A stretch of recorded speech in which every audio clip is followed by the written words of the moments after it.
बलगल उला बिकमालिही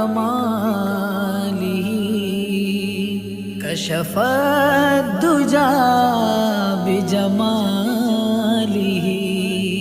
हसनत जमीउ खिसालिही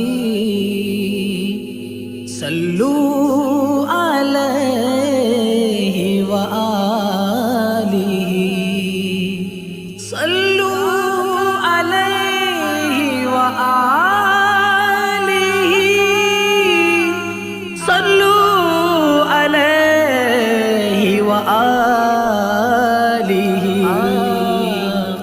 बलगल उला बिकमालिही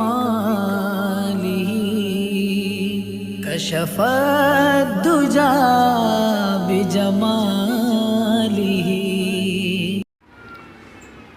वमा अर्सलनाका इल्ला रहमतन लिल आलमीन इन्नमा बुइस्तु लिउतम्मिम मकारिमल अखलाक। ब्लैक बाम्बू की नई अपडेट्स के लिए बेल आइकन दबाकर सब्सक्राइब करें। मैं नदीम लारी और आप देख रहे हैं ब्लैक बाम्बू। पूरी दुनिया के लिए रहमत बनाकर भेजे गए आकाए नामदार मोहम्मद सल्लल्लाहु अलैहि वसल्लम और पूरी दुनिया उनके लिए आज उनके जश्न विलादत मना रही है। ईद मिलादुन्नबी के मौके पर जैसा कि आप सब जानते हैं कि तमाम तर जगहों पर तरह तरह के जुलूस निकलते हैं, प्रोग्राम होते हैं। ऐसे में मुमरा शहर में राष्ट्रवादी कांग्रेस पार्टी के युवा नेत्री और शहर की समाज सेविका मर्दिया शानू पठान ने एक ह्यूमन चेन बना करके एक अनोखी मिसाल पेश की नबी करीम सल्लल्लाहु अलैहि वसल्लम की यौम पैदाइश मनाने का। ईद मिलादुन्नबी कैसे मनाते हैं, एक नई मिसाल पेश की मर्दिया शानू पठान ने। ह्यूमन चेन में शहर के काफ़ी तादाद में महिलाओं और पुरुषों ने हिस्सा लिया और हर एक ने अपने हाथों में कार्डबोर्ड की तख्तियाँ रखी हुई थी। उन तख्तियों पे नबी करीम सल्लल्लाहु अलैहि वसल्लम के कौल दर्ज थे, हदीसें दर्ज थी।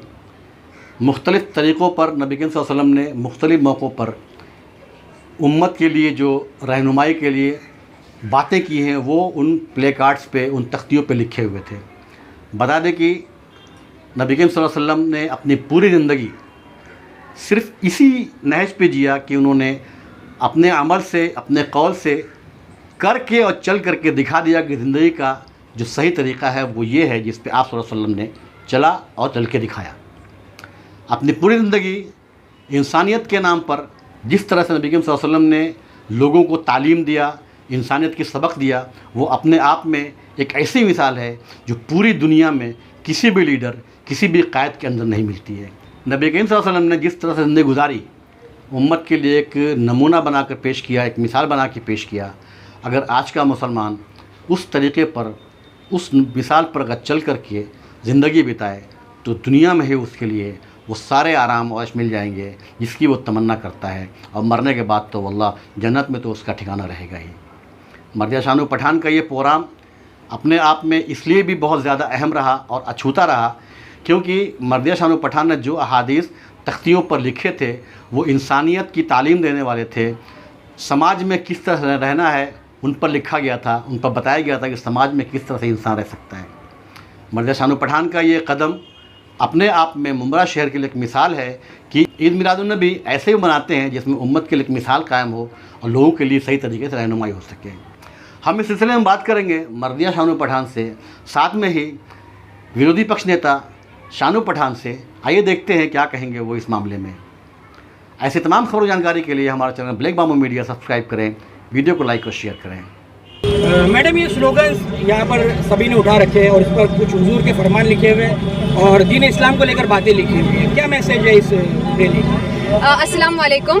आज ईद मिलादुन्नबी है और अलग अलग लोग अलग अलग तरीके से इसको सेलिब्रेट करते हैं, तो हमने सोचा कि हम हमारे प्रॉफिट सल्लल्लाहु अलैहि वसल्लम की जो कई हुई बातें हैं, जो उनकी हदीसें हैं, जो उनकी सेइंग्स हैं, जो उन्होंने नसीहतें दी है, उसको हम अपने हाथों से लिख कर लाए हैं। कई सौ हमने ऐसे कार्डबोर्ड्स पर लिखा हुआ है कि हम लोगों को एनकरेज करें कि हम अपने प्रॉफिट सल्लल्लाहु अलैहि वसल्लम की सुन्नतों को फॉलो करें, क्योंकि उन्होंने जो बातें कही है वो सिर्फ कोई एक समाज को लेकर या किसी कुछ ही लोगों के लिए नहीं है, वो पूरे जहान के लोगों के लिए है। जहान के लोगों के फ़ायदे के लिए बातें की गई है। जैसे आप सोशली ज़िंदगी कैसे जीनी चाहिए, आपको धोखा मत दो, बिजनेस कैसे करना चाहिए, घर में कैसे रहना चाहिए, अपनी बीवी बच्चों के साथ आपको कैसा बिहेव करना चाहिए, दोस्तों से कैसा बिहेव करना चाहिए, हर एक चीज़ के बारे में उन्होंने नसीहत दी। आप क्या खाइए, क्या पीजिए, कैसा पीजिए, सब के बारे में नसीहत है जो लोगों की ज़िंदगियों में सोशली उनको फ़ायदा पहुंचाती है। तो ये आज का जो माहौल चल रहा है जिसमें लोग एंजाइटी में, डिप्रेशन में, एक दूसरे से नफरत कर रहे हैं, एक दूसरे से चिढ़ रहे हैं, एक बहुत नेगेटिव माहौल है, तो उसमें एक पॉजिटिव अप्रोच जो रसूलुल्लाह सल्लल्लाहु अलैहि वसल्लम ने बताया कि हम कैसे पॉजिटिवली ज़िंदगी जी सकते हैं, लोग कैसे पॉजिटिवली ज़िंदगी को हम आगे बढ़ा सकते हैं, उसके बारे में हमारे प्रॉफिट सल्लल्लाहु अलैहि वसल्लम ने बताया। तो हमने उसी को लिख कर लेकर आए हैं हम लोगों को एनकरेज करने के लिए कि आप इसको फॉलो कीजिए, और इंशाल्लाह आपसे हर साल हम ऐसी क्रिएटिव चीज़ें करेंगे जिससे रसूलुल्लाह सल्लल्लाहु अलैहि वसल्लम की सुन्नत को हम आगे एनकरेज कर सकें। Profit for all, Quran for everyone.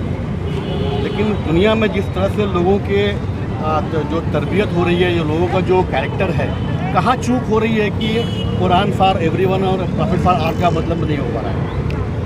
देखिए, अभी सबकी तरबियत और इस पे तो अलग अलग समाज है, अलग अलग लोगों की कल्चर है, वो फॉलो किया जाता है। बट जो हमारे प्रॉफिट सल्लल्लाहु अलैहि वसल्लम उन्होंने जो चीज़ें लिखी है, जो चीज़ें बोली है, वो पूरे जहान के लोगों के लिए एक सोशल मैसेजेस भी उन्होंने बहुत अच्छे दिए कि आप बिजनेस कैसे करें। ये छोटी छोटी चीज़ें जो है जो बहुत बड़ा इम्पैक्ट क्रिएट करती है आपकी लाइफ में। आप अपने घर में कैसे रहे, अपने दोस्तों से कैसे रहे, बाहर जाए तो ऊँची आवाज़ में बात ना करें, नीचे आवाज़ में बात कीजिए, अच्छे से बिजनेस को आगे बढ़ाइए, कैसे बढ़ाइए, क्या पीजिए, दूध पीजिए, जो भी सारी चीज़ें उन्होंने अपनी लाइफ जीने के तरीके बताकर आप उसको हम फॉलो करेंगे तो इंशाल्लाह लाइफ में बहुत पॉजिटिव अप्रोच आएगा सबके। मैडम, लीडरशिप को लेकर भी काफ़ी मैसेज है हुजूर पाक के, तो उस लीडरशिप को किस तरह से मुसलमानों ने फॉलो करना चाहिए जो उनके बताए हुए तरीके? देखिए, एक बात बोलूँ, नबी करीम मोहम्मद सल्लल्लाहु अलैहि वसल्लम के बाद कई सहाबा जब बाज़ारों में जाते थे तो लोग उनके ऊपर तंज करते थे कि इनके वही नबी है जो बैतुल खला, बाथरूम या इस्तिंजा कैसे करते हैं ये बताते, पेशाब जैसा बोला जाए तो सहाबा और बड़े बड़े और आलिम दीन उनका यही जवाब रहता था कि हाँ, हमारे ही वो नबी है जो बादशाहत मतलब लीडरशिप कैसे करते और बाथरूम कैसे करते ये भी बताते। तो अल्लाह के नबी सल्लल्लाहु अलैहि वसल्लम ने जितनी भी बातें कही है वो दुनिया की भलाई के लिए की है, क्योंकि उनके ऊपर खिताब ही रहमतुल आलमीन था। तो इसलिए उनकी जो भी बातें वो इंसानियत के भलाई के लिए, जो उसे अपनाएगा वो कामयाब हो जाएगा।